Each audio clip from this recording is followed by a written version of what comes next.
Autonomia. Autonomia hitzak badauka berezko konplexutasuna. Zer da autonomia? Definizioz, autonomia oroar, autogestio edo nolabaiteko independentziarako baldintza, egoera edo gaitasuna da.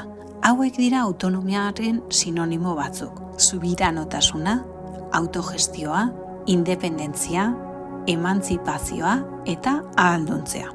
Haurraren autonomia hitz egitean, haurra bere buruaren jabe izan eta egitea ari gara. Baina hala da beti, zalantza.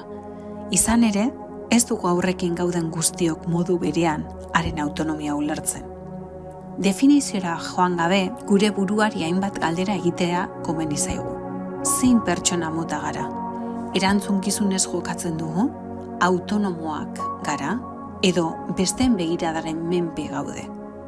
Argi dago autonomiari buruz hitz egitean, hainbatetan ez dugula horretaz hitz egiten. Garaia da autonomia hitz potoloaz serio eta sakon hitz egiteko.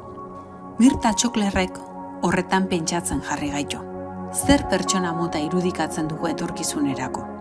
Nagusiki autonomoa dena, bere buruaz eta inguruaz kontzientea dena, mundura irekia dagoena, komunikatiboa, ekimenarekin, pentsamendu aktiboarekin, sormenez betea eta bere gaitasunetan konfiantza duena, solidarioa dena, edo antsietate handiko pertsonak bilatzen ditugu. Urkoaren etengabeko onarpenaren menpe bizi direnak, segurtasunarik gabekoak, hotzanak, modua kritikoan aginduak betetzen dituztenak. Dudari gabe, lehena, hura bultzatzea izan beharko da hezkuntzaren helburua. Esku hartzea, espazioak eta aukera metodologikoak horri erantzun beharko diote. Beraz, autonomiaz hitz egitean ez dugu zapata jantzi, erantzi, botoiak lotu eta esfinterearen kontrolaz hitz egiten soilik. Askoz elkarrizketa sakonagoari buruz ari gara. Nola gerturatzen garen aurrarengana, errespetuzko jarrerari buruz, presentziari buruz, mugak, konkistak, konfiantzak, guzti horretaz ari gara.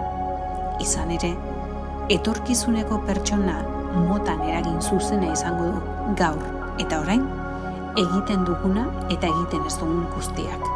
Utz diezaiegu gure aurrei autonomia konkistatzen. Entzun ditzagun, begiratu, egon gaitezen adi eta autonomia hitz larriz agertuko zaigu.